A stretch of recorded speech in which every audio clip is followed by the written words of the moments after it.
आज क्योंकि इनको पोल तो लगाना नहीं है, क्वेश्चन तो है नहीं, तो थियरी चलनी है, तो इनको बैठ करके आराम से देखना है कि क्या चल रहा है कमेंट्स में। चलिए स्टार्ट करते हैं। और इसका एक नुकसान ये भी है, कोई भी अगर ज़रूरत से ज़्यादा ख़राब कमेंट अगर आएगा तो उसको हम टाटा बाय बाय भी करा सकते हैं, है ना। तो लाइक शेयर सब्सक्राइब आप कर देंगे जैसे जैसे आप आते जाएंगे, ये रिचुअल है, डेली कहना ही होता है एक बार। और टेलीग्राम पर पीडीएफ, ये जितने भी नोट्स हैं इंपॉर्टेंट, है ना, 50 पेज के नोट्स हैं सीडीपी के, जो आपको हर पेपर के लिए पढ़ के जाने हैं, फ्री नोट्स हैं, आप टेलीग्राम से डाउनलोड कर लीजिएगा। और Telegram channel let's learn squad, किसी भी फेक चैनल से नहीं जुड़ना है। अच्छा, मैंने एक दो मेल और देखे कल में और परसों में कि कई लोगों को लग रहा है कि अभी तैयारी शुरू किया, किसी के बीएड के एग्जाम खत्म हुए मान लीजिए, तो क्या आपसे तैयारी हो जाएगी सीटेट की? बिल्कुल हो जाएगी। मैराथन सेशन सिर्फ, और उसके साथ साथ क्या करना है, उसके साथ साथ आपके जो भी नोट्स आपको मिले हैं वो पढ़ लीजिए, पेपर नहीं रुकेगा, ठीक। तो प्याजे से शुरुआत करते हैं। प्याजे, वाइगॉस्की, कोहलबर्ग, तीनों को डिटेल में समझेंगे। बहुत सारी कंफ्यूजन और गलत चीजें या भ्रांतियां हम इन तीनों थियरीज के बारे में, स्पेशली प्याजे और वाइगॉस्की के बारे में बना लेते हैं, वो आपकी क्लियर होंगी। इसके अलावा अगर आप केंद्रीय विद्यालय की तैयारी कर रहे हैं तो करियर लेवल पर बैच जो है आपका भी लाइव है, आप एडमिशन ले सकते हैं। उदय सर ने सारी डिटेल्स आपको दे दी होंगी होपफुली। और जो लोग ऑफलाइन क्लास की हम लोग बात कर रहे थे ना, तो ऑफलाइन क्लास इस संडे होगी दिल्ली में। एड्रेस आपके साथ कल मैं शेयर कर दूंगी। संडे मतलब 11 दिसंबर को, और 1 बजे से 4 बजे तक, हो सकता है 6 बजे तक भी चले, डिपेंड करता है क्या कहानी रहेगी, तो वो सेशन आपका रहेगा। तो आप लोग बिल्कुल, जितने भी लोगों को अलग अलग जगह से आना है, वो बिल्कुल अपनी कुर्सी की पेटी बांध के उड़ान भर सकते हैं दिल्ली की तरफ, या दिल्ली से जिन लोगों को आना है वो भी ज्वाइन कर सकते हैं। तो वो, क्योंकि बहुत बार ऐसा होता है ऑनलाइन में, आप कितनी भी कोशिश कर लो, सारे डाउट कोई नहीं ले सकता, तो ऑफलाइन में कोशिश करेंगे कि आपकी डाउट्स की भी प्रॉब्लम सॉल्व हो जाए। चलिए स्टार्ट करते हैं और समझते हैं। आप लोग आ जाइए, ये शेयर जरूर कर दीजिएगा सेशन, क्योंकि ये कल होना था, तो ऐसा हो सकता है कि नोटिफिकेशन ना जाए इसकी, ठीक। स्टार्ट करते हैं आज की कहानी। प्याजे, वाइगॉस्की और कोहलबर्ग। अच्छा, इसमें एक चीज ध्यान रखनी है, हमने डेवलपमेंट के समय पे एक वर्ड पढ़ा है, कॉग्निटिव डेवलपमेंट, यानी संज्ञानात्मक विकास। दोनों ने थियरी जो है वो संज्ञानात्मक विकास की ही दी है, चाहे वो प्याजे हो चाहे वो वाइगॉस्की हो। कोहलबर्ग की नैतिक विकास की थियरी है, वो डिफरेंट हो जाएगा आपका मॉरलिटी, ठीक है, वो सोशल डेवलपमेंट से जुड़ा हुआ है। ये दोनों कॉग्निटिव यानी हमारे संज्ञानात्मक विकास से जुड़े हुए हैं। संज्ञानात्मक विकास क्या है? हमारा बौद्धिक विकास, हमारी बुद्धि का विकास, हमारी मेंटल स्किल्स यानी मानसिक क्षमताओं का विकास, हमारा सोचना, समझना, तर्क करना, पूछना, मतलब जितनी भी चीजें दिमाग से होती हैं, thinking, reasoning, problem solving, decision making, attention, memory, perception, जो भी काम आप दिमाग से कर सकते हैं, वो सब जो है संज्ञान के अंदर आता है, जिसके बारे में प्याजे ने एक थियरी दी है और जिसके बारे में वाइगॉस्की ने एक थियरी दी है। प्याजे की अगर हम बात करें तो इन्होंने स्टेजेस और एलिमेंट्स पे बात की है, वाइगॉस्की ने कोई भी स्टेजेस नहीं दी हैं, इसीलिए इनको कहा जाता है कि वाइगॉस्की क्या कहते हैं, विकास को कॉन्टिन्यूअस यानी सतत मानते हैं। सीटेट में पहली बार पूछा गया, हालांकि हम ये पहले से ही डिस्कस करते थे। तो वाइगॉस्की क्या है? कॉन्टिन्यूअस मानते हैं वाइगॉस्की डेवलपमेंट को, प्याजे डिसकॉन्टिन्यूअस मानते हैं। ये सबसे पहली बात हुई, ठीक। प्याजे की थियरी का नाम ही प्याजे's कॉग्निटिव डेवलपमेंट है, यानी प्याजे का संज्ञानात्मक विकास का सिद्धांत। 1 नंबर में क्वेश्चन ऐसे भी पूछ लिया जाता है। और जो वाइगॉस्की की थियरी का नाम है वो संज्ञानात्मक विकास नहीं है, बट इन्होंने बात संज्ञानात्मक विकास की ही की है। इनकी थियरी का नाम है सोशियो कल्चरल अप्रोच, सामाजिक सांस्कृतिक सिद्धांत या परिपेक्ष। लेकिन आपको याद रखना है कि थियरी किसकी है? संज्ञानात्मक विकास की ही है। स्टार्ट करते हैं प्याजे से। और प्याजे जो हैं बहुत फेमस हैं आप लोगों के बीच, है ना। कई लोगों ने तो पेजेस बनाए हुए हैं, कमेंट्स में कई लोग कमेंट करते हैं प्याजे चचा स्विट्जरलैंड वाले। तो ये स्विस मनोवैज्ञानिक थे। मनोवैज्ञानिक क्या, ये साइकोलॉजिस्ट भी थे, बायोलॉजिस्ट भी थे। इन्होंने इंटेलिजेंस पे भी काम किया, एल्फ्रेड बिने और थियोडोर साइमन जैसे लोगों के साथ। बहुत डिफरेंट कॉन्टेक्स्ट में इन्होंने काम किया। अपने आप में एक प्रोडिजी जिसको हम बोलते हैं, बहुत ही कम उम्र में पीएचडी वीएचडी पेपर इन्होंने पब्लिश किए। तो खतरनाक इंसान हम कह सकते हैं। अब तो ऐसे लोग खैर मर के भी नहीं मरते हैं, मतलब जीवित ही मानेंगे। चलिए स्टार्ट करते हैं। संज्ञानात्मक विकास, प्याजे, मतलब 15-16 साल में इनके पेपर और दुनिया भर की चीजें पब्लिश हो गई थी। प्याजे's कॉग्निटिव डेवलपमेंट या प्याजे's कॉग्निटिव डेवलपमेंट थियरी, प्याजे का संज्ञानात्मक विकास का सिद्धांत, ठीक है। बात कोई दिक्कत नहीं है। कोई कह रहा है अगर आपके सिर्फ नोट्स ही पढ़ रहे हैं तो 110 आ जाए, अभी तो और भी नोट्स और बाकी हैं, तो सोचो क्या होने वाला है। अभी धीरे धीरे चीजें बढ़िया बनेंगी, देखिएगा, बहुत ही बढ़िया, बिल्कुल सुकून से चलेंगे। क्योंकि मैं इनडेप्थ इसीलिए लेकर के चल रही हूँ क्योंकि अभी पेपर कॉन्सेप्चुअल है। आप 10 चीजें एक बार पढ़ें, इससे ज्यादा जरूरी है कि आप एक चीज कम से कम भी 10 बार रिवाइज करें।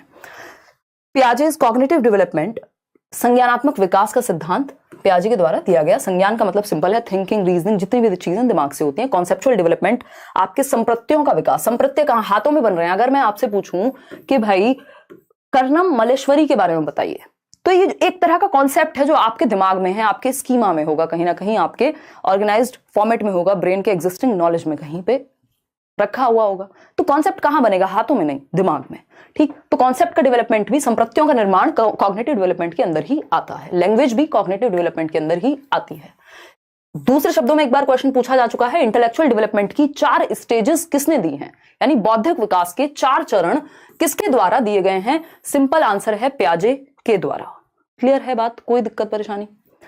पियाजे क्या थे? एक स्विस साइकोलॉजिस्ट थे, बहुत ज्यादा महत्वपूर्ण नहीं है बट आपको पता होना चाहिए कि भैया एक स्विट्जरलैंड के मनोवैज्ञानिक थे, और इनको जेनेटिक एपिस्टेमोलॉजिस्ट भी कहा जाता है। यानी एक एपिस्टेमोलॉजी होती है फिलॉसफी की एक ब्रांच, कि नॉलेज कैसे बनती है उस पे वो ज्ञान मीमांसा कहते हैं जिसको हम।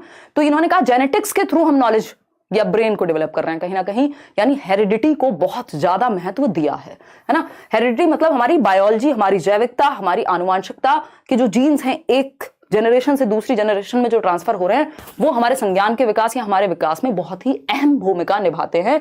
जबकि वाइगोस्की ने आपके जेनेटिक्स को या हेरिडिटी को उतना महत्वपूर्ण, बायोलॉजी को एक तरह से इग्नोर कर दिया गया। ये उनका एक क्रिटिसिज्म भी है। ठीक है, चीजें कनेक्ट करते हुए पढ़ना है, अदरवाइज तो आप रट्टे लगाते रह जाएंगे और रट्टे से पेपर में बहुत मुश्किल से क्वेश्चन सॉल्व हो पाएंगे। ठीक है, समझते हैं।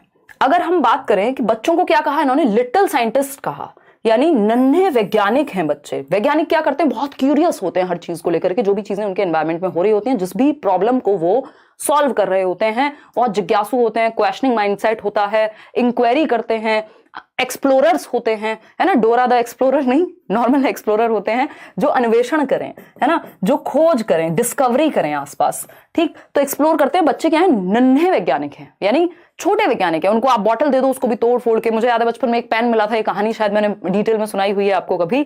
तो पेन मिला था, तो मैंने वो वैसे टिक टैक वाला पेन था और बड़ा अच्छा पेन था वो, पहली बार अच्छा सुंदर सा पेन मैंने लिया था उस तरह का। और कुछ देर बाद मैंने उसको रेत वेत में और इधर उधर खोल खाल के पता नहीं उसका क्या बन गया था, वो चल नहीं पाया था, मुझे दुख हुआ था। लेकिन मेरी डिस्कवरी उस समय पे हो गई होगी। मैं एक लिटिल साइंटिस्ट थी, आप सभी भी रहे होंगे बचपन में। छोटी सी बात है जिसको आप याद रख सकते हैं। तो उन्होंने कहा नन्हे वैज्ञानिक हैं, लिटिल साइंटिस्ट हैं। इसका मतलब क्या हुआ? एक्टिव कंस्ट्रक्टर्स ऑफ नॉलेज हैं, एक्टिव एक्सप्लोरर्स हैं एनवायरमेंट के, सक्रिय निर्माता हैं, यानी वो सक्रिय हैं ना कि निष्क्रिय। पैसिव वर्ड एकदम नेगेटिव है। जो भी बात बच्चे को सेंटर में रख के करेंगे, जैसे कि पियाजे हैं, बच्चे को सेंटर में रखते हैं, कहीं ना कहीं उसकी एक्टिविटीज को सेंटर में रखते हैं, तो पैसिविटी तो दूर दूर तक नहीं रहेगी। बहुत ही ज्यादा नेगेटिव वर्ड है पूरे एग्जाम के लिए आपके। तो निष्क्रिय तो हो नहीं सकते बच्चे के बस बैठे हुए हैं और टीचर कुछ कुछ सुना रहे हैं और नींद आ गई, एक नींद ले ली, खाना खा लिया, लंच कर लिया, साथ में बैठे बैठे क्लास में सब कुछ कर लिया, बस पढ़ नहीं रहे। ऐसा नहीं है। बच्चे क्या है? सक्रिय हैं, वो एक्टिवली इन्वॉल्व हैं क्लासरूम में या दुनिया में। तो वो ज्ञान के सक्रिय निर्माता हैं, वो अपने ज्ञान का निर्माण एक्टिविटी करके कर रहे हैं दुनिया में। इतनी बात क्लियर है हमें? ये छोटी छोटी बातें हैं। एक्टिव कंस्ट्रक्टर्स हो गए, बिल्डर्स ऑफ नॉलेज इनको कहा, ज्ञान के सक्रिय निर्माता। इंग्लिश में, हिंदी में कई शब्द इसको लेकर के हैं। ठीक, छोटी सी बात है, कोई बहुत बड़ी बात नहीं है। मैं फिर से रिपीट करूंगी एक बार, कोई जल्दी नहीं है। पियाजे को अगर अच्छे से समझ लिया, वाइगोस्की भी अच्छे से समझ में आ जाएंगे। कोलबर्ग तो अपने आप में अलग चीज हो जाती है। तो पियाजे ने, वैसे तो इन्होंने मॉरल डेवलपमेंट पे भी काम किया था, बट वो थियरी कंप्लीट नहीं थी तो जनरली पूछी नहीं जाती बहुत बार। तो कॉग्निटिव डेवलपमेंट यानी संज्ञानात्मक विकास, इसी को इंटेलेक्चुअल डेवलपमेंट कह रहे हैं। एक्टिव एक्सप्लोरर्स हैं एनवायरमेंट के, एक्टिव बिल्डर्स ऑफ नॉलेज हैं, लिटिल साइंटिस्ट हैं, ये सब बातें हम मान रहे हैं। और पियाजे क्या है? एक रेडिकल कंस्ट्रक्टिविस्ट हैं, रचनावादी हैं। तभी तो वो कह रहे हैं ना, बच्चा रचना करके सीखेगा। तो रचना करके कौन कहेगा सीखेगा? जो कंस्ट्रक्टिविज्म में, रचनावाद में विश्वास रखता होगा, है ना। पियाजे क्या है? रेडिकल कंस्ट्रक्टिविस्ट हैं।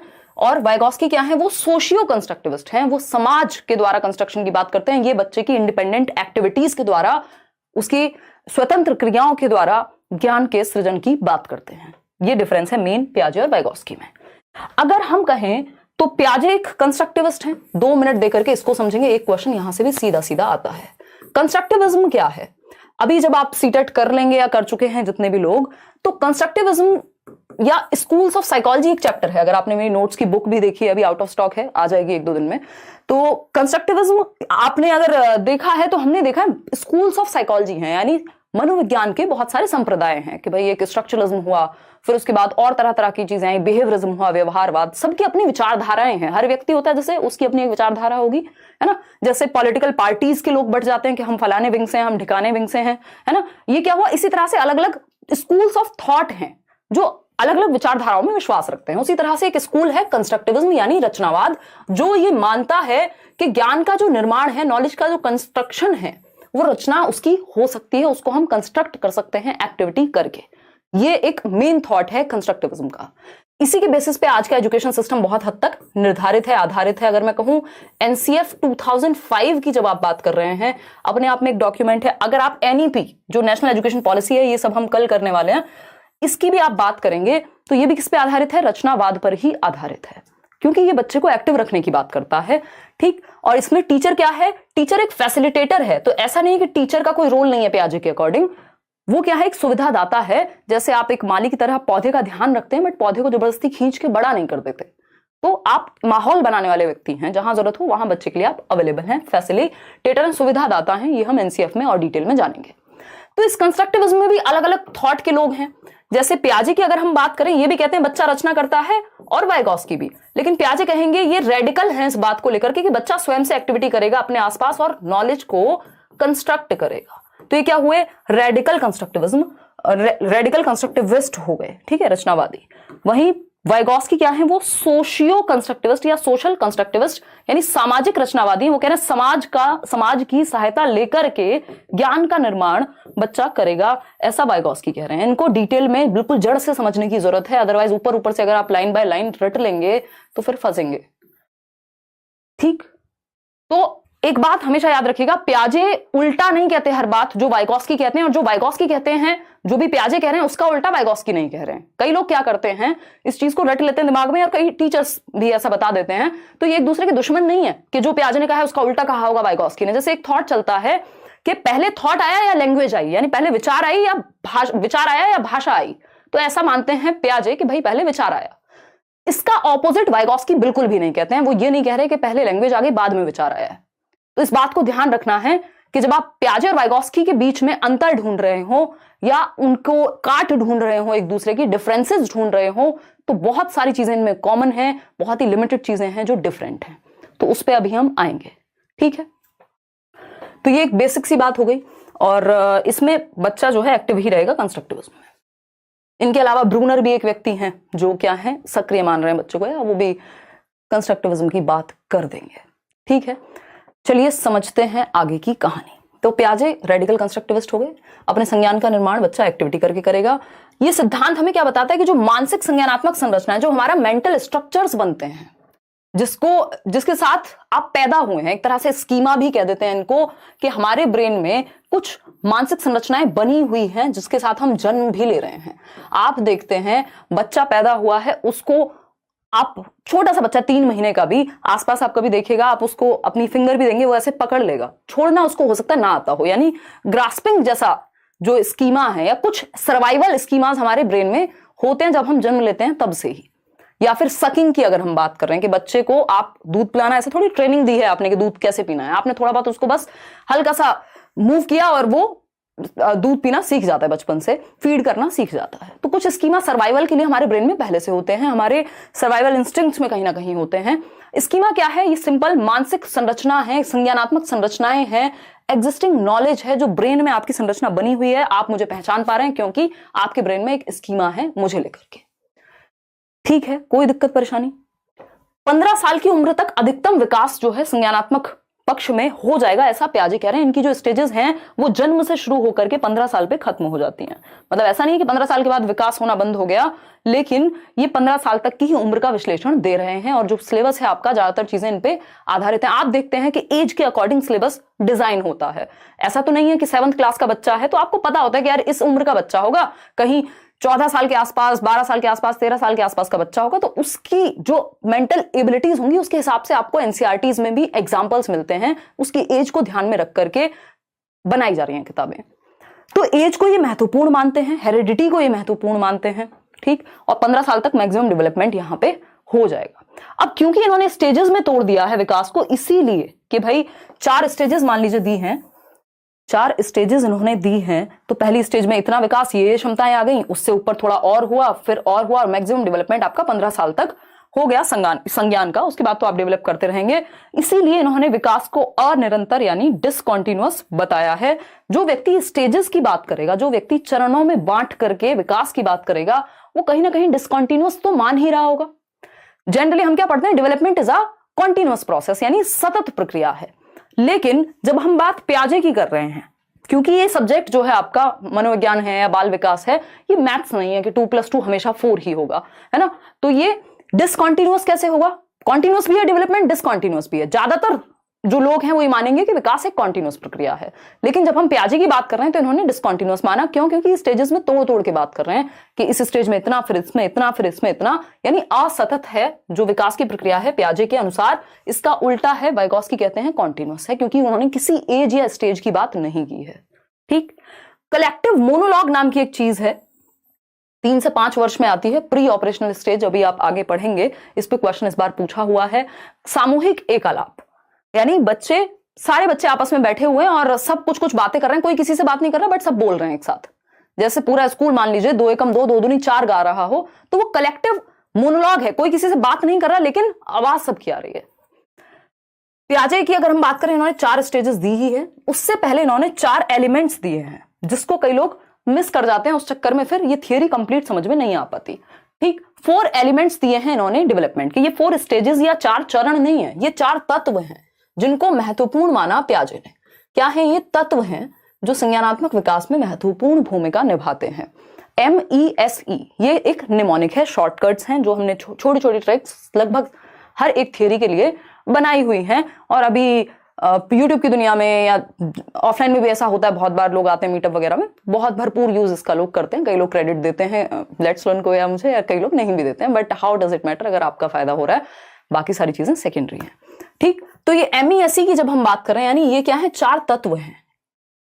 फर्स्ट M, जिसका मतलब है मैचुरेशन यानी परिपक्वता। इसको दूसरे शब्दों में हेरिडिटी या जेनेटिक्स कह सकते हैं, कि विकास की जो प्रक्रिया है वो हेरिडिटी से, आपके अंदर कुछ क्षमताएं हैं, एक मेच्योरिटी आ रही है। परिपक्वता का मतलब ही है एक प्रक्रिया जो हाईली रिलेटेड है आपकी हेरिडिटी से या बायोलॉजिकल प्रोसेस से, कि आपकी टांगें तो जन्म से थी, लेकिन उनमें चलने की जो क्षमता आई वो मेच्योरिटी के साथ आई। तो ये हेरिडिटी से जुड़ी हुई एक प्रक्रिया है, हाईली रिलेटेड टू हेरिडिटी माना जाता है परिपक्वता को, जो एज के साथ आती हैं कुछ चीजें, और इसी हिसाब से हम सिलेबस वगैरह डिजाइन करते हैं, करिकुलम आपका डिजाइन होता है। तो ये प्याजे कह रहे हैं कि परिपक्वता यानी हेरिडिटी या जेनेटिकल जो फैक्टर्स हैं, मैचुरेशन है, वो बहुत महत्वपूर्ण है बच्चे को सिखाने में। आप एक 7 साल के बच्चे को 17 साल की उम्र की चीजें अगर सिखाएंगे तो ऐसा हो सकता है कि वो ना सीख पाए। ठीक। E फॉर एक्सपीरियंस, आप साइकिल चलाने के लिए भी पहले देखते हैं ना कि बच्चे के वो पैर हाथ उतने परिपक्व हुए हैं कि नहीं हुए। इसी तरह से ब्रेन भी आपका टाइम के साथ परिपक्व होता है। E फॉर एक्सपीरियंस यानी अनुभव। आपको जो दुनिया में अनुभव मिलेगा वो भी आपके संज्ञान को, आपकी बुद्धि को बेहतर बनाने में सहायक होगा।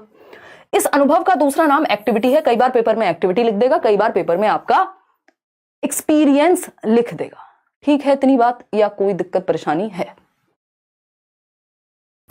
हाँ ठीक है। सुमित क्या कह रहे हो? सितंबर वाला बैच, सुमित अगर सितंबर तक कोई बैच लिया है पेडागोजी स्पेशल या कुछ भी, तो उसमें अगर कुछ एक्स्ट्रा चीज होगी वो डलवा दिया जाएगा। उससे पहले वाले बैचेस में ऐसा नहीं हो पाएगा।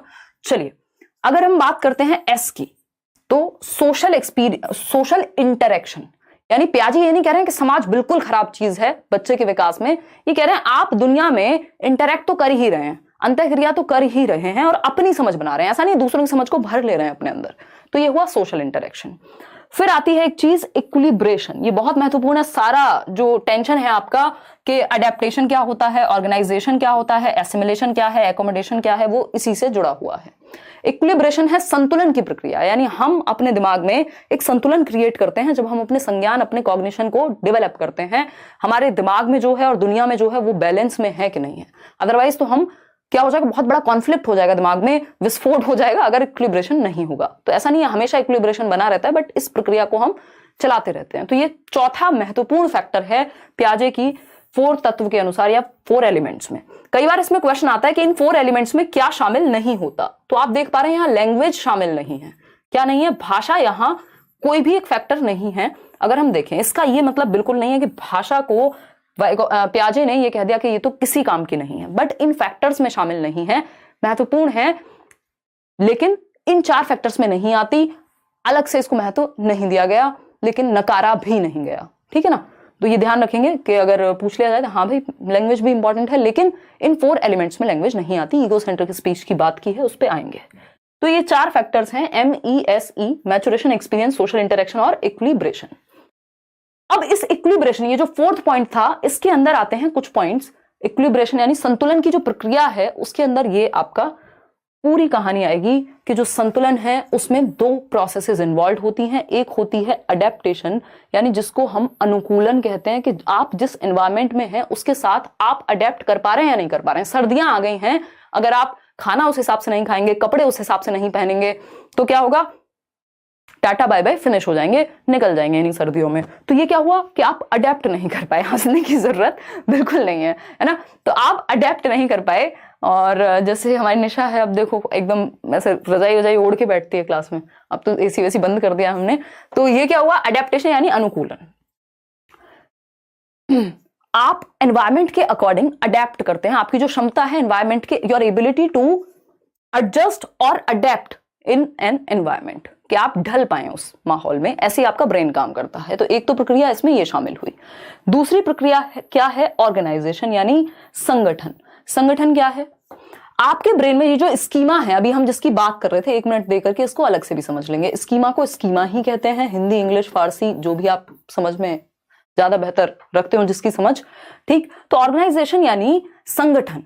ऑर्गेनाइजेशन होता है ना, वर्ल्ड हेल्थ ऑर्गेनाइजेशन है, यानी एक संगठन है, कुछ समूह बना हुआ होगा किसी चीज का, कुछ वहां पे अलग अलग पॉकेट्स बनी हुई होंगी, इंफॉर्मेशन के कुछ कैटेगरीज बनी हुई होंगी, अगर मैं कहूं।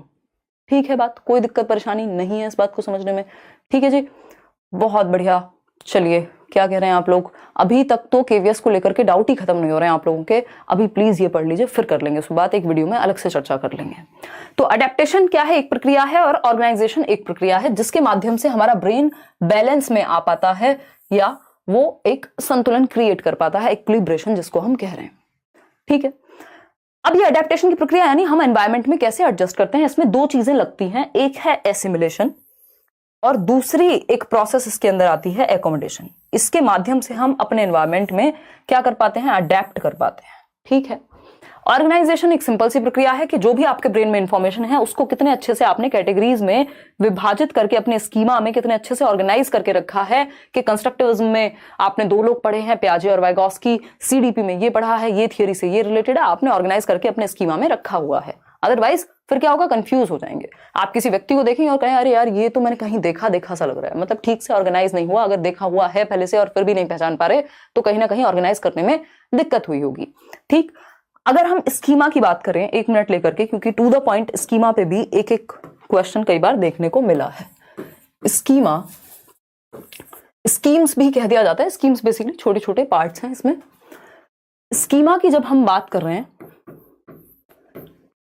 तो ये आपके ब्रेन का जो भी एग्जिस्टिंग नॉलेज है, जो भी आपकी आज की वर्तमान समझ है या ज्ञान है, इसको आप प्रीवियस नॉलेज भी कह सकते हैं, कि जो भी आपका पूर्व ज्ञान आपके ब्रेन में एग्जिस्ट करता है, प्रीवियस नॉलेज, या फिर स्ट्रक्चर ऑफ नॉलेज। कई शब्द बदल के आपको पेपर में देखने को मिलता है, यानी स्ट्रक्चर ऑफ नॉलेज बोले तो ज्ञान की संरचना, ज्ञान की संरचना।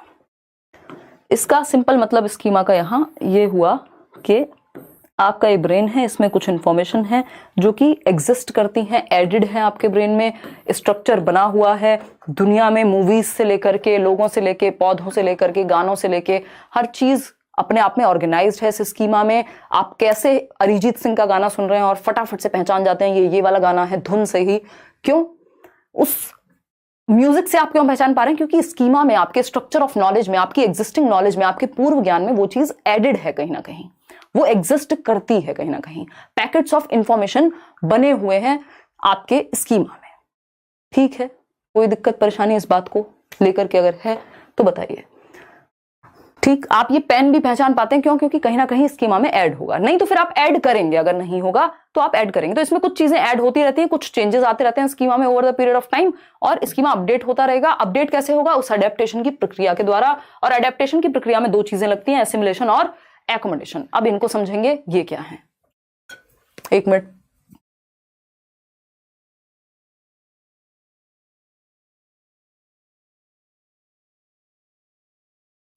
देखिएगा, क्या तुमको जाने? नहीं जाने दिया जाएगा तुमको। कोई कह रहा है क्या रैपिडो से जाओगे? उड़ के चले जाओ, एक हवाई जहाज मंगवा लो, 200 कदम चलने की क्या आवश्यकता है? देखिएगा, अगर हम बात करें एसिमिलेशन और एकोमोडेशन की, तो ये दो प्रक्रियाएं हैं जो अडेप्टेशन में आती हैं। समझते हैं एसिमिलेशन और एकोमोडेशन कैसे काम करती हैं। जनरली एक शब्द में समझने के लिए, बस आपको ट्रिक की तरह याद रखने के लिए, कुछ जब आप नया ऐड कर रहे हैं एग्जिस्टिंग स्कीमा में तो वो आत्मसातीकरण, जब आप मॉडिफाई कर रहे हैं, कुछ मैनिपुलेट कर रहे हैं, एडजस्ट कर रहे हैं, तो वो एकोमोडेशन यानी समायोजन कह देते हैं। फिर भी इसके एग्जाम्पल्स लेकर के समझते हैं। ये है आपकी अडेप्टेशन की प्रक्रिया, जिसमें ये कुछ कुछ चीजें हैं जो लगती हैं। मुख्य जो है इसमें एसिमिलेशन और एकोमोडेशन है। बीच की कहानी, ये पूरी एक प्रोसेस है, जब जाकर के आपका ब्रेन या आपका स्कीमा अडेप्ट कर पाता है चीजों को, ये इस प्रोसेस से गुजर करके। एसिमिलेशन क्या है? आपने जोड़ा, किसी सूचना को, इंफॉर्मेशन को आपने ऐड किया आपने कुछ अपने एग्जिस्टिंग स्कीमा में, यानी जो आपका वर्तमान स्कीमा है, जो वर्तमान आपका संज्ञान या एक पैकेट्स ऑफ इंफॉर्मेशन या स्टोर्ड इंफॉर्मेशन है आपके ब्रेन में, उसमें कुछ आपने ऐड कर लिया। आपने डॉग को देखा और उसको ऐड कर लिया। एरोप्लेन किसी ने बताया, हेलीकॉप्टर या एरोप्लेन जैसी कुछ चीज होती है जो उड़ती है, आपने ऐड कर लिया। अब एक दिन क्या हुआ, ये एसिमिलेशन है। इक्विलिब्रेशन क्या होगा? अगली बार आपने एरोप्लेन देखा और आपने कहा, अरे मम्मी देखो एरोप्लेन। आपने बताया था ना पिछली बार कि हाँ बेटा ठीक है, एकदम एरोप्लेन है, संतुलन में है आपका ब्रेन, कि जो आपने एसिमिलेट किया था, जो ऐड किया था किसी इंफॉर्मेशन को एग्जिस्टिंग स्कीमा में, जो ऐड किया था वो बैलेंस में है। यानी जो आपने दुनिया में बाहर देखा, जो दिमाग में है, दोनों मैच कर गए। वाओ, मतलब बर्ड देखा तो बर्ड कह दिया, आपने क्या देखा, हेलीकॉप्टर देखा तो हाँ कहा कि हाँ ये क्या है, प्लेन है। अब नेक्स्ट टाइम एक नई सिचुएशन आई, ऐसा तो है नहीं जो आपके स्कीमा में वही दुनिया में रहेगा हमेशा, कुछ ना कुछ नई इंफॉर्मेशन आती रहेगी, नई स्थिति आई।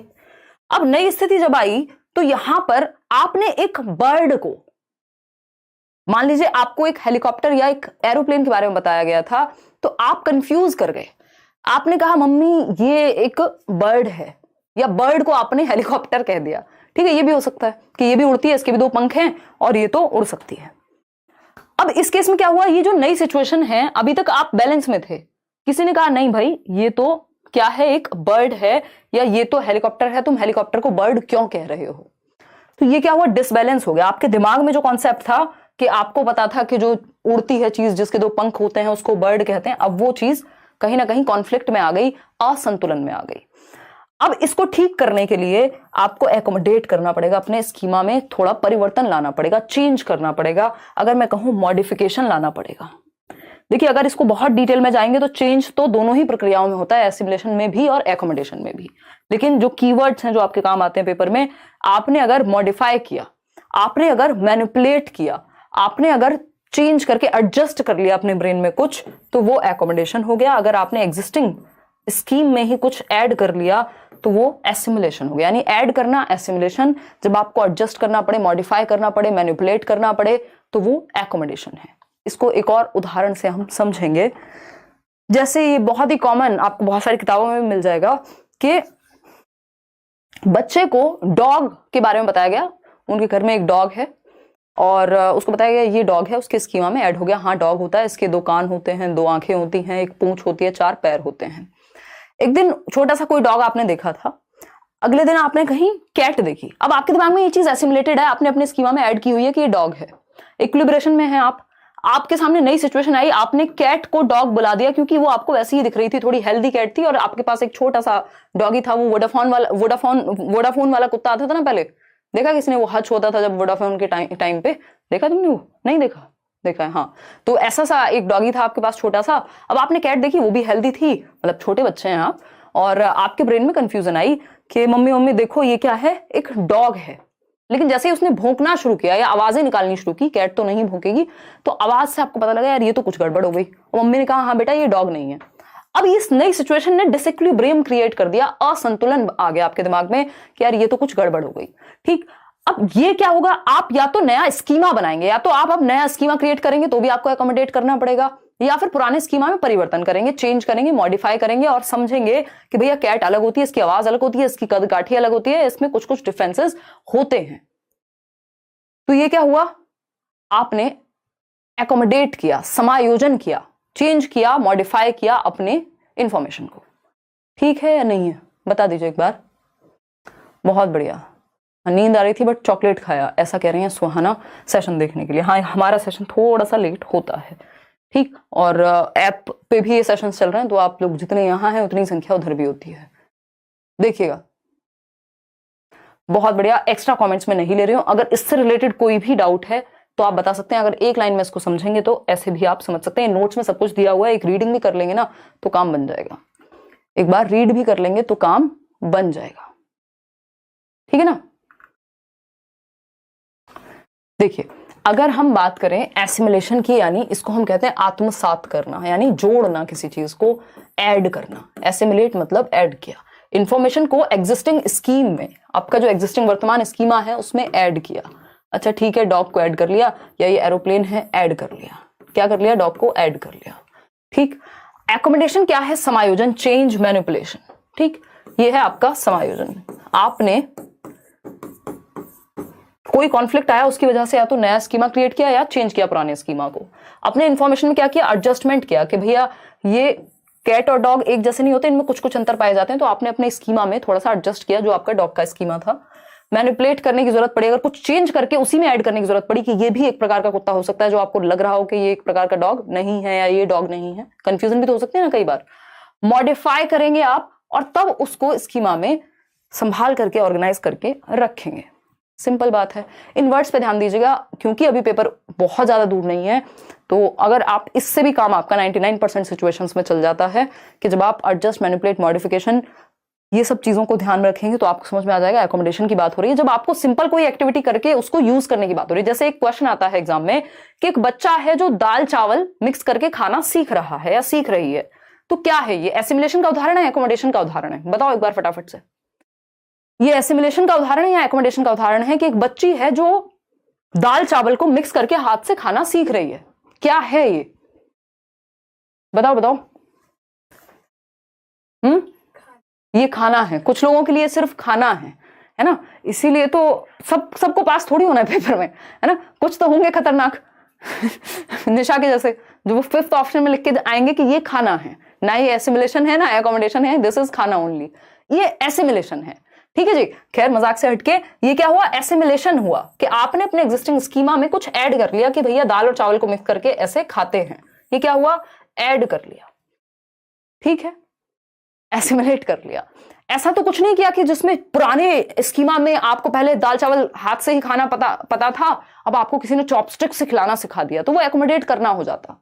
उसमें आप थोड़ा सा चेंज ले आते कि भाई इस चीज को हाथ से खा ही नहीं सकते, ठीक है ना, तो ये एसिमिलेशन है। तो जब तक चेंज की या बदलाव की या फिर एडजस्ट करने की या मॉडिफाई करने की, मैनिपुलेट करने की जरूरत ना पड़े, तब तक हम एसिमिलेशन से काम चलाते हैं। सिंपल ऐड किया है तो आप कहेंगे एसिमिलेशन, अगर चेंज हुआ है, कुछ मॉडिफिकेशन हुआ है तो एकोमोडेशन। सिंपल 2 लाइन में भी इसको ऐसे समझ सकते हैं। अब आती है पियाजे की वर्ल्ड फेमस 4 स्टेजेस, है ना। नहीं इतना दुखी होने की, अच्छा तुम ये कमेंट पढ़ के हंस रही हो, हाँ, तो ये सब बातें थोड़ा सा लाइट माहौल करने के लिए होती हैं, है ना। किसी को तो बलि का बकरा बनना ही पड़ता है, स्केप गोट, आप लोगों को हंसाने के लिए। खैर छोड़िए। कौन है ये व्यक्ति जो आपस में ही लड़ रहे हैं? हाँ देखिएगा, नाम तो देखो इनके खतरनाक यूजर नेम। देखिएगा, अगर हम बात करें पियाजे के अनुसार कॉग्निटिव डेवलपमेंट की 4 स्टेजेस हैं, SPCF, अगेन एक छोटा सा निमोनिक, SPCF यानी sensory motor, P for pre operational, C for concrete operational, F for formal operational. English में ही याद रखिएगा, अवॉइड कीजिएगा यहाँ पे हिंदी को, क्योंकि एक एक स्टेज के कई नाम होते हैं। साइकोलॉजी में, पेडागोजी में, चाइल्ड डेवलपमेंट में ये प्रॉब्लम रहती है, इसीलिए मेजरली हम इंग्लिश में पढ़ने की कोशिश करते हैं। सेंसरी मोटर स्टेज, इसको गत्यात्मक अवस्था भी कहते हैं, संवेदी परक भी कहते हैं, और भी इसके 70 तरीके के नाम हैं। ये जन्म से 2 वर्ष की अवस्था है, पहली स्टेज पियाजे के अकॉर्डिंग। 1 नंबर का क्वेश्चन सीधा पूछ लिया जाता है कि ये वाली स्टेज किस एज से शुरू होती है या क्या कहानी है। लाइक शेयर करना भूलना नहीं है साथ साथ। फिर आती है दूसरी स्टेज प्री ऑपरेशनल, क्योंकि पी है ना सेकंड नंबर पे, 2 से 7 वर्ष। और आता है थर्ड स्टेज फिर कॉन्क्रीट ऑपरेशनल। इनका अपने आप में मीनिंग है, एक एक स्टेज में समझेंगे। 7 से 11 वर्ष, ठीक। औपचारिक सक्रिय अवस्था फॉर्मल ऑपरेशनल 11 से 15 वर्ष। इनकी एजेस भी दिमाग में होनी चाहिए। और आप देखते हैं 14-15 वर्ष तक बच्चा अपना 8th से निकल जाता है और लगभग सारी क्षमताएं डेवलप हो जाती हैं, ठीक। समझते हैं एसपीसीएफ की कहानी क्या है। सेंसरी मोटर स्टेज जन्म से 2 वर्ष, ठीक। आपको सारे सवालों के जवाब इसमें मिल जाएंगे सेशन में, जिन भी क्वेश्चंस में आपको कंफ्यूजन होती होगी।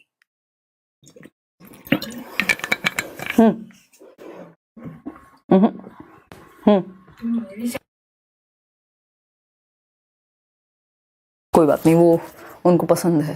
कुछ ना मिले तो एक शादी का टॉपिक उठा लेते हैं कमेंट्स में और इसी से खेलते रहते हैं कुछ लोग, है ना। इनका या तो पेपर क्लियर हो चुका है या इनको करने की इच्छा बची नहीं है।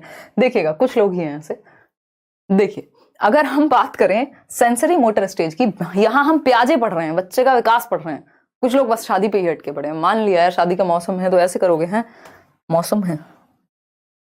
0 to 2 years सेंसरी मोटर, जिसका एक नाम है गत्यात्मक अवस्था। सेंसरी प्लस मोटर, ये सारी स्टेजेस 2 वर्ड से मिलकर के बनी है। सेंसरी प्लस मोटर, सेंसरी मतलब आपके 5 सेंसेस, आपका टच, फील, सीइंग, ये जो भी हमारे आंखें हैं, जीभ है, हैंड्स हैं, टच है, तो ये सब हमारे 5 सेंसेस हैं, बचपन से हम पढ़ते आ रहे हैं। तो ये क्या है, सेंसेस प्लस मोटर एक्टिविटीज, यानी हमारे 5 सेंसेस जो हमारे ब्रेन तक इंफॉर्मेशन पहुंचा रहे हैं, एक परसेप्शन क्रिएट कर रहे हैं, और मोटर एक्टिविटीज यानी फिजिकल एक्टिविटी, चलना फिरना, दौड़ना, भागना, ये सब। इसलिए सेंसरी प्लस मोटर एक्टिविटी हो गया। इंद्रिय गामक भी इसको हम कह रहे हैं, गत्यात्मक भी कह रहे हैं, संवेदी पेशीय भी कह रहे हैं, क्योंकि हमारी जो संवेदना है या जो भी हमारे सेंसेस हैं वो हमें बता रहे हैं क्या कहानी है। जन्म से 2 वर्ष, जिसको इन्फेंसी भी कई लोग कह देते हैं, ठीक है। ये बहुत बड़ा इसका एक क्वेश्चन आता है। वस्तु स्थायित्व की हर एक स्टेज की अपनी कुछ विशेषताएं हैं, जिसकी बात प्याजे करते हैं और पेपर में सीधा टू द पॉइंट आता है। मैं क्वेश्चन अलग से कराऊंगी, जो भी जसमुद्दीन पूछ रहे हैं ना, जैसे मैं क्वेश्चन अलग से कराऊंगी, क्योंकि वहां वो लैंग्वेज से खेल जाएगा आपकी। प्याजे, वाइगोस्की, कोहलबर्ग का एक सेशन क्वेश्चंस का भी होगा, डोंट वरी। बहुत सारे क्वेश्चंस हैं, भर भर के क्वेश्चंस हैं अलग अलग सिचुएशन के, ठीक है। वस्तु स्थायित्व का एक गुण है ऑब्जेक्ट परमानेंस, जो किस स्टेज में आ जाता है, सेंसरी मोटर में ही। लैक किस स्टेज में करेगा, वो भी सेंसरी मोटर है। यानी वस्तु स्थायित्व की कमी किस स्टेज में है, ऑब्जेक्ट परमानेंस में। अचीव कहां हो जाता है, सेंसरी मोटर में ही। कमी कहां है, सेंसरी मोटर में ही। तो शुरुआत में जैसे 8 से 11 महीने के पहले तो ऑब्जेक्ट परमानेंस नहीं आई होती। ऑब्जेक्ट परमानेंस क्या है पहले तो ये समझते हैं। वस्तु का स्थायी होना दिमाग में, यानी उसकी मेमोरी उतनी डेवलप नहीं हो पाई कि दिमाग में वस्तु को स्थापित कर सके या स्थायी कर सके। जैसे ये पेन है या कोई खिलौना है जिससे बच्चा खेल रहा हो, उसको आप कहीं छिपा दीजिए बेडशीट के नीचे, वो कई बार भूल जाता है क्योंकि उसके सामने नहीं है चीजें। लेकिन जैसे जैसे वो बड़ा होगा 8 महीने के बाद जाते जाते और ये चीज प्री ऑपरेशनल तक भी चलती है, ऐसा नहीं खत्म हो जाती है। बट जो गुण है ये अपने आप में सेंसरी मोटर का है। तो out of sight out of mind, इसका मतलब क्या हुआ, यानी नजर किस से दूर, मतलब दिमाग से भी दूर। बच्चा अगर किसी खिलौने से खेल रहा था, आप ले गए, 2 मिनट के लिए ही मुश्किल से रोएगा, नहीं तो भूल जाएगा। लेकिन जब ऑब्जेक्ट परमानेंस की एबिलिटी आ जाएगी, जब ऑब्जेक्ट परमानेंट हो जाएगा, तो ये out of sight out of mind work नहीं करता, क्योंकि अब माइंड में है, चाहे आंखों के सामने है या नहीं है, ठीक। तो आप क्या कर रहे हैं, अगर किसी चीज को छिपा भी देंगे, मान लीजिए 2 साल का बच्चा है, अब छिपा दीजिए आप, वो ढूंढ लाएगा या रोएगा उस चीज के लिए। इसका मतलब ऑब्जेक्ट परमानेंट ब्रेन में हो चुका है। आप ये नहीं कर सकते कि उसकी आंखों के सामने से ले जाएं तो वो भूल जाए, ठीक। बचपन में हो जाता है ऐसा, कोई खिलौना से खेले वो और वो हट जाए आप। और इसी वजह से एक बहुत ही कॉमन एग्जांपल है, आप याद कीजिए कि बच्चों के सामने ता वाला यूज किया जाता है ना, माताएं या जो भी आसपास के लोग होते हैं, जब बच्चा छोटा होता है, मान लो 6 महीने का है, 8 महीने का है, तो क्या करते हैं, हाथ पे ऐसा हाथ लगाया और हटाएंगे, ता बोलेंगे, और बच्चा खुश हो जाएगा। उसको लगेगा मम्मी अभी गायब हो गई थी और अब हाथ हटा दिए तो आ गई हैं। मतलब जो चीज उसके एग्जैक्ट सामने नहीं है उसको वो ज्यादा याद नहीं रख पाता, लेकिन ऑब्जेक्ट परमानेंस आने से, अचीव होने से वो याद रख पाता है। तो ये ऑब्जेक्ट परमानेंस की जो कहानी है वो सेंसरी मोटर स्टेज की कहानी है, यानी जन्म से 2 वर्ष की कहानी है। इसमें एक और बात पूछी जाती है कि वो कौन सी स्टेज है जिस अवस्था में बच्चा अपनी आंखों से, अपने हाथों से, अपने कानों से सोचता है, मतलब अपने हैंड्स से, अपनी आईज से और फिजिकल एक्टिविटी करके सोचना, मतलब अपने सेंसेस से सोचना। तो उसकी जो थिंकिंग है, thinks with eyes, hands and ears, sensory motor, क्योंकि वो senses are teachers for him और हर। यानी ये मेरी खुद की लाइन है कि बच्चे के लिए जो उसकी इंद्रियां हैं, जो 5 सेंसेस हैं, वही उसके लिए टीचर्स का काम करेंगे, वही उसके लिए उसकी दुनिया की समझ बनाते हैं, है ना। उसकी दुनिया की जो समझ है बच्चे की, जन्म से 2 वर्ष में वो उसके सेंसेस बना रहे हैं। कुछ तोड़ेगा फोड़ेगा, कहीं टच हुआ, कहीं गर्म है कोई चीज तो हाथ हटा लेगा, तो अपनी समझ अपने 5 सेंसेस के थ्रू डेवलप करता है। तो यही वो अवस्था है जहां बच्चा अपनी आंखों से, अपने हाथों से, अपने कानों से सोचता है। एक और चीज है जो इस स्टेज में आ जाती है, वो है गोल डायरेक्टेड बिहेवियर। इस पे अभी चर्चा करेंगे, पेपर में इस बार पूछा और इसको थोड़ा सा ट्वीक कर दिया, ठीक है। तो अगर हम देखें लक्ष्य निर्देशित व्यवहार, वो भी इसी अवस्था में आ जाता है, जन्म से 2 वर्ष में सेंसरी मोटर में। लक्ष्य निर्देशित व्यवहार क्या है? ये बॉटल है, सामने टेबल पे रखी हुई है और बच्चे को लग रहा है कि वो यहाँ बच्चा है, मान लीजिए क्रॉल करके भी चला जाएगा, उसको एक उद्देश्य मान करके बॉटल को, कि उसके लिए सामने कोई चीज रखी हुई है जो बड़ी ही चमक रही है मान लीजिए, या उसको दिख रहा है कि उसको वो गोल बना सकता है, उस तक पहुंच सकता है, तो वो धीरे धीरे चल के, घिसट घिसट के चल के, क्रॉल करके भी उस तक पहुंच जाएगा, उसको गोल बना लेगा। तो गोल डायरेक्टेड बिहेवियर की जो शुरुआत है वो यही हो जाती है। अब गोल डायरेक्टेड बिहेवियर की शुरुआत यहां हो जाती है, खत्म हो जाएगा क्या प्री ऑपरेशनल में? आज तक खत्म नहीं हो रहा। आप अभी मोटिवेशन में पढ़ रहे हैं, गोल डायरेक्टेड बिहेवियर आप आज भी कर रहे हैं, किसी ना किसी गोल को लेकर के, बस गोल्स चेंज होते रहते हैं, फॉर्म्स चेंज होती रहती हैं, गोल डायरेक्टेड बिहेवियर तो आप आज भी कर रहे हैं। तो प्री ऑपरेशनल में ये खत्म नहीं हो जाएगा। ऐसा पेपर में 2 बार हुआ है कि जब गोल डायरेक्टेड बिहेवियर को प्री ऑपरेशनल में काउंट किया है, और ऐसा भी हुआ है कि जब सेंसरी मोटर में काउंट किया है। तो आपको ऑप्शन के अकॉर्डिंग इसको सॉल्व करना है। अगर प्री ऑपरेशनल ऑप्शन है और आपको लगता है बाकी कोई ऑप्शन फिट नहीं हो रहा, सेंसरी मोटर है ही नहीं, उस केस में आप इसको इस नेक्स्ट स्टेज में भी मान सकते हैं, 2 से 7 में। अदरवाइज ये जो कैरेक्टरिस्टिक है ये जन्म से 2 वर्ष का है, ठीक है बात। ये जन्म से 2 वर्ष में ये अवस्था आ गई है, गोल डायरेक्टेड बिहेवियर बच्चे को करना आ गया है। इसका मतलब ये नहीं हुआ कि वो आगे जाके खत्म हो जाएगा, ठीक। आती है बात विलंबित अनुकरण की, यानी डेफर्ड इमिटेशन की। डेफर्ड इमिटेशन एक चीज है, बच्चे ने देखा पिताजी शेव कर रहे हैं, है ना, 1.5 साल का बच्चा है, पिताजी को शेव करते हुए देखा, माताजी को मेकअप करते हुए देखा, कुछ नहीं, ठीक है, आप चले गए शादी में, जिसको जहां जाना था, बच्चा भी अपना किसी और काम में लग गया। एक दिन आप अचानक आए 4 दिन बाद, और बच्चा एकदम बिल्कुल पेंट होकर के बैठा हुआ है मम्मी के मेकअप में, है ना। निशा को फिर से हंसी आई, ये इनके कर्म हैं जो बोल रहे हैं, है ना। तो उसने लिपस्टिक लगाई हुई है, यहाँ पे काजल लगाया हुआ है लिप्स पे, और वो कुछ का कुछ एकदम भूतिया बन के बैठा हुआ है। क्यों? क्योंकि इसने इमिटेट तो कर लिया, उसको नकल करनी आती है, अनुकरण आता है, लेकिन डेफर्ड है। डेफर्ड मतलब विलंबित, बाद में भी वो याद रख पाएगा, उसको कब रिपीट करना है वो उसकी मर्जी। मतलब इमिटेशन तुरंत नहीं, वो डेफर्ड ब्रेन में रह जाएगा, ठीक। तो वो एकदम कुछ और ही बन के बैठा हुआ है बच्चा, या एक दिन शेविंग करके वो क्रीम व्रीम लगा करके पूरा बैठा हुआ है, या आपको मिल गया कहीं, है ना। तो ये क्या हुआ? डेफर्ड इमिटेशन है ये, ठीक। ये भी इसी अवस्था में जन्म से 2 वर्ष में प्रकट होता है। आगे बढ़ेंगे।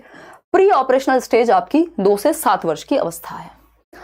प्री ऑपरेशनल स्टेज क्या कहती है समझते हैं। थोड़ी थोड़ी सी बातें हैं इसमें, हैं तो बहुत सारी, इस स्टेज से बहुत क्वेश्चन आते हैं, इसको पढ़ना छोड़ दीजिएगा अभी के लिए, मैंने नोट्स में दिया हुआ है, जो मैं बोल रही हूं उस पर ज्यादा फोकस कीजिएगा। प्री ऑपरेशनल यानी पूर्व संक्रियात्मक, प्री प्लस ऑपरेशनल। ऑपरेशनल का मतलब यहां लॉजिक से है ना, ऑपरेशन का मतलब यहां एक्टिविटी करने से नहीं है, दौड़ भाग करने से नहीं है, लॉजिक से है, तर्क से पहले की अवस्था प्री ऑपरेशनल, पूर्व संक्रियात्मक। संक्रिया का मतलब क्या हुआ? यहां तर्क से हुआ, कि अभी तर्क से पहले की स्टेज है, अभी तर्क आया नहीं है, अभी आएगा, यानी लॉजिक प्रॉपर आया नहीं है। क्या पढ़ाते हैं हम, दिल से खुश हो जाते हैं आपसे पढ़ के। अरे एंजल, मुझे भी इतना इनकम्प्लीट फील होता है जिस दिन क्लास नहीं होती, मैं क्या बताऊं, जबकि मैं इतनी बार डिस्कशन आपको करा चुकी हूं और इतनी संख्या में आप लोग देख चुके हैं। पेडागोजी की वीडियोस 9 मिलियन चलना कोई छोटी बात नहीं होती थी, तो मैं देखती हूँ, बड़ा मेरे को अचंभा होता है। देखिएगा, अगर हम बात करें तो लॉजिक यानी तर्क, प्री ऑपरेशनल 2 से 7 वर्ष, तर्क से पहले की अवस्था। ऑपरेशन मतलब लॉजिक से पहले की स्टेज, अभी लॉजिक नहीं आया, ठीक। 2 से 7 वर्ष है इसकी एज। पूर्व संक्रियात्मक हिंदी में कह रहे हैं लैक्स लॉजिक, यानी तर्क शक्ति में कमी, लॉजिक में कमी। लैक्स रिवर्सिबिलिटी, सब कुछ लैक ही करता रहता है बेचारा बच्चा। यहां एक चीज होती है, वो होता है सेंट्रेशन का गुण, उस पर अभी आएंगे। लैक्स रिवर्सिबिलिटी यानी प्रतिवर्ती या पलटावी का गुण में भी कमी है। अभी वो पलटावी क्या है, ये बीकर ए है और ये बीकर बी है, या ये बर्तन ए है और ये बर्तन बी है। अब वो ए से बी में अगर सेम अमाउंट ऑफ वाटर है, मान लीजिए 200 ml है, तो इस 200 ml को अगर मैं इसमें डाल दूं और इसको इसमें डालूं, बराबर नहीं मान पाएगा वो। ये लैक ऑफ डिसेंट्रेशन की वजह से भी होता है।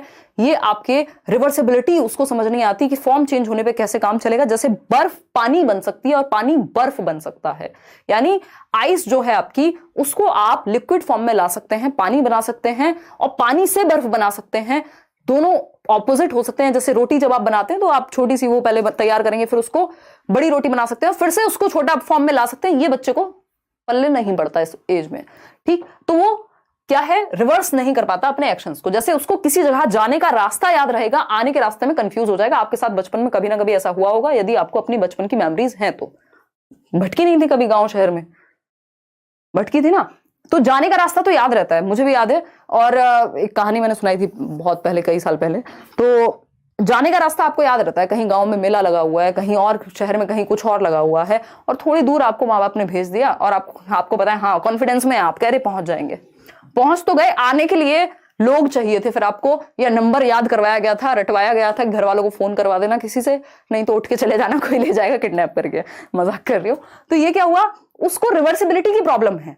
वो पलटावी यानी अपने जो एक्शंस हैं उनको पलट करके देखने में उसको दिक्कत होती है। ये पियाजे के एक्सपेरिमेंट्स में से भी एक एक्सपेरिमेंट है, ये ट्यूब वाला भी।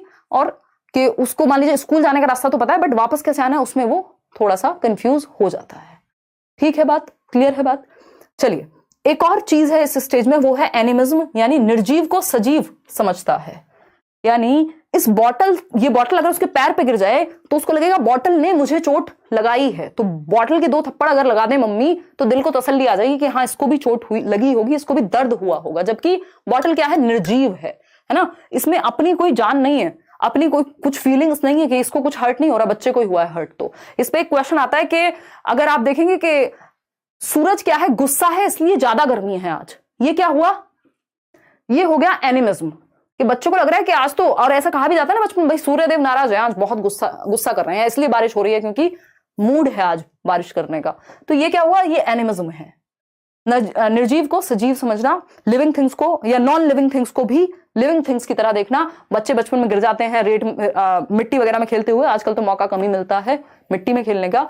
तो मम्मियां या जो भी आसपास के बड़े लोग होते हैं वो कहते हैं अरे कोई बात नहीं, चींटी मर गई, तो उस दिन में खुश है, हाँ चींटी मर गई होंगी, ठीक है ना। तो उसको लग रहा है मिट्टी को भी चोट लगेगी, उसको 2 थप्पड़ लग जाए या कुछ हो जाए, टेबल से चोट लग गई तो उसको माँ बाप 2 थप्पड़ लगा देते हैं, डांट देते हैं, अरे मेरे बच्चे को मारेगी। तो इसमें क्या हुआ, उसको तसल्ली मिल गई, उसको लग रहा है टेबल को भी हाँ चोट लग रही है। तो ये एनिमिज्म है, निर्जीववाद कहते हैं, सजीववाद कहते हैं इसको, कि निर्जीव चीज भी सजीव लगती है उसे। ईगो सेंट्रिज्म, ईको नहीं है, ईगो है, ठीक है। ईगो सेंट्रिज्म बोले तो यानी अहम केंद्रित है बच्चा। अहम केंद्रित मतलब सेल्फ सेंटर्ड है। उसे लगता है इस अवस्था में कि जैसा वो सोचता है वैसा ही पूरी दुनिया सोचती है। अगर उसे डोरेमोन पसंद है तो उसके पिताजी, उसके दादाजी, उसकी दादी, उसके भाई बहन, उसके चाचा, मम्मी, मामा, फूफा, प्राइम मिनिस्टर जी, सबको वही पसंद होगा, है। डोरेमोन किसी को ना पसंद हो ऐसा पॉसिबिलिटी ही नहीं है बच्चे के दिमाग में। क्यों? क्योंकि वो है ईगो सेंट्रिक, ठीक है। यानी अहम केंद्रित है बच्चा, ईगो सेंट्रिक है। इसी से एक ईगो सेंट्रिक स्पीच भी निकल के आती है। ईगो सेंट्रिक है, अहम केंद्रित है। अहम का मतलब ये नहीं कि बहुत घमंडी है, उसको पता भी नहीं है घमंड क्या होता है इस एज में, क्योंकि 2 से 7 वर्ष की अवस्था है। बट हाँ वो सेल्फ सेंटर्ड है एक तरह से। उसको ये लगता है कि everyone feels the same or in the same way as he or she feels, यानी जैसा उसको महसूस होता है किसी चीज के बारे में वैसा ही सब महसूस करते हैं। तो उसके लिए उसकी दुनिया में उससे इंपॉर्टेंट कुछ और नहीं है।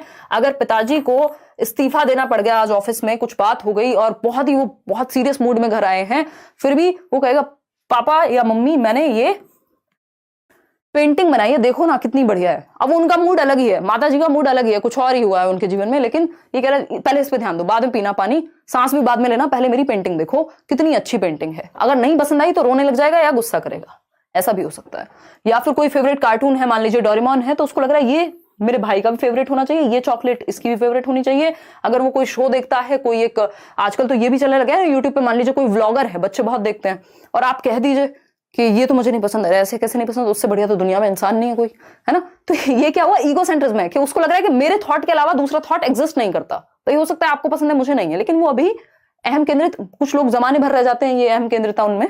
तो ईगो सेंट्रिक यानी अहम केंद्रित है, ठीक है। अब ये ईगो सेंट्रिक स्पीच की भी उन्होंने बात की है, उस पर हम वाइकोस्की पढ़ते समय आएंगे। इसी उम्र में ईगो सेंट्रिक स्पीच, अहम केंद्रित वाक होता है जब बच्चा खुद से ही बातें करता है, बोल बोल करके। एक बहुत महत्वपूर्ण चीज जहां से क्वेश्चन भर भर के आए हुए हैं ऑनलाइन एग्जाम में, सिंबॉलिक थॉट, यानी ये सिंबॉलिक थॉट की अवस्था है कि बच्चा सिंबल्स के थ्रू, चिन्हों के थ्रू सीख जाएगा उसके दिमाग में, यानी लैंग्वेज का ज्ञान। जैसे पेन को, यानी सिंबल्स के थ्रू दुनिया की रिप्रेजेंटेशन उसके दिमाग में डेवलप होने लग जाएगी। ये पेन है, ये मैं हालांकि रॉकेट बना देती हूँ पेन के नाम पे हमेशा, बट आप मान लीजिएगा कि एक पेन है, तो उसको पता है कि PN पेन जो है वो रिप्रेजेंट करता है इस पेन को। उसके दिमाग में सिंबॉलिक स्टेज है, सिंबॉलिक थॉट है कि अब वो सिंबल से समझ जाता है कि पेन मतलब ये चीज उसके दिमाग में एकदम से सिंबल के रूप में आ जाएगी। ठीक है, पानी यानी कुछ तो उसके दिमाग में एक इमेज बनेगी। तो वो लैंग्वेज को कि A फॉर एप्पल होता है तो ये क्या, वो सिंबल हो गया। तो सिंबॉलिक स्टेज है 2 से 7 वर्ष की अवस्था। ठीक है बात, चिन्हों के माध्यम से वो सीखने लगेगा। कुछ हद तक फिर जब ये चीज और डेवलप होगी, तो मान लीजिए आपको पता है एक रेड लाइट पर यू टर्न लेना मना है और व्हाटएवर, तो ये भी एक सिंबल्स का ही रिप्रेजेंटेशन है। ठीक, A फॉर एप्पल होता है, दिमाग में एप्पल बनेगा, क्या है, सिंबॉलिक रिप्रेजेंटेशन है, सिंबॉलिक थॉट आ गया और वो लैंग्वेज को या सिंबल्स को समझने लगता है। लैक ऑफ कंजर्वेशन होता है, यानी संरक्षण की कमी होती है कि बच्चों को लगता है कि ये जो बीकर A है इसमें पानी ज्यादा है क्योंकि इसकी हाइट ज्यादा है। वो ये नहीं समझ पाता कि B की चौड़ाई ज्यादा है, दिखने में हो सकता है कि पानी A में ज्यादा हो लेकिन दोनों में बराबर हो सकता है। तो ये लैक ऑफ कंजर्वेशन है, संरक्षण की कमी है कि शेप और साइज के चेंज होने पे। जैसे ये क्या है भाई, शेप ही तो अलग है, इसकी शेप और साइज अलग है, शेप और साइज अलग है, इसका शेप और साइज अलग है, लेकिन क्वांटिटी या वॉल्यूम सेम हो सकती है। तो वो ये नहीं समझ सकता कि शेप और साइज चेंज होने पे भी वॉल्यूम सेम हो सकता है, अमाउंट सेम हो सकती है, ये वो नहीं समझ पाता। सेंट्रेशन, यानी ये एक चीज है, लिमिटेशन है ये अपने आप में, ये गुण नहीं है इस स्टेज का। सेंट्रेशन यानी एबिलिटी टू कॉन्सेंट्रेट भी कह दिया जाता है पेपर में इसको, कि बच्चा एक जगह पे ध्यान लगा करके देख पा रहा है। ध्यान लगाने का मतलब ये नहीं बहुत अच्छा कॉन्सेंट्रेशन है, इसका मतलब है बच्चा केंद्रित है किसी एक पक्ष पे। जैसे आजकल हमें मोच आई हुई है तो हमारे पास यही एग्जांपल्स हैं। जैसे बच्चे को अगर आप ये दिखाएं तो उसका ज्यादा चांसेस है कि उसका ध्यान इसके रंग पे जाएगा बजाय कि इसकी शेप पे जाने के या इसकी यूजेस पे जाने के या ये क्या इसमें कितना क्वांटिटी है इस सब पे जाने के। वो किसी एक चीज पे फोकस करेगा, यानी सेंटर्ड होगा, है ना। तो केंद्रीकरण यानी केंद्रित होगा किसी एक पक्ष पे ही इसके। वो ये नहीं सोचेगा कि इसमें अमाउंट कितना है, इसकी शेप क्या है, इसका साइज क्या है ना। तो ये है आपका सेंट्रेशन का गुण। चलिए आगे बढ़ते हैं। ठीक जी, कहां जाऊं, जाने का कोई ऑप्शन नहीं। आते लोग यहां अपनी मर्जी से, जाते हमारी मर्जी से। तो ये थी कहानी आपकी सिंबॉलिक स्टेज की। ठीक, आते हैं कॉन्क्रीट ऑपरेशनल स्टेज पे, बहुत महत्वपूर्ण है। अच्छा, सिंबॉलिक स्टेज में भी ये जो आपकी प्री ऑपरेशनल स्टेज है, इसमें 2-3 चीजें बहुत महत्वपूर्ण है। मैं एक बार टिक करा देती हूँ, आप देख लीजिएगा इसको। सेंट्रेशन यानी ये लिमिटेशन है, प्रॉब्लम है। सिंबॉलिक थॉट एक अच्छी बात है यहाँ पे, ये इसका कैरेक्टरिस्टिक है कि सिंबल्स के थ्रू सीखना शुरू कर देगा। लैक ऑफ कंजर्वेशन भी प्रॉब्लम है, ये भी, ये जिसपे भी क्रॉस लगा रही है उसका मतलब ये इसकी लिमिटेशंस है। ईगोसेंट्रिक है, ये भी एक लिमिटेशन है। एनिमिज्म भी एक लिमिटेशन है। लैक ऑफ रिवर्सिबिलिटी भी क्या है, लिमिटेशन है। लॉजिक की कमी भी लिमिटेशन है। लेकिन गुण क्या है, एक ही चीज है, सिंबॉलिक थॉट। ठीक है, यानी सिंबल्स के माध्यम से सीख लेता है। देखते हैं, समझते हैं कॉन्क्रीट ऑपरेशनल स्टेज, यानी 7 से 11 वर्ष। फटाफट से समझेंगे इसको। यह है मूर्त संक्रियात्मक अवस्था, यानी ऑपरेशन का मतलब है कि लॉजिक। अब इसमें लॉजिक आ गया। कॉन्क्रीट ऑपरेशनल यानी कॉन्क्रीट चीजों के प्रति लॉजिक। तो लॉजिक यहां पहली बार अगर पूछा जाए लॉजिक कहां आता है, तर्क कहां आता है, यहीं पर आएगा। लेकिन कैसा तर्क है, इंडक्टिव थॉट है ना। आगमनात्मक चिंतन है जिसमें आप उदाहरण से नियम की ओर जाते हैं, एग्जाम्पल टू रूल जाते हैं। एग्जाम्पल टू क्या जाते हैं, रूल।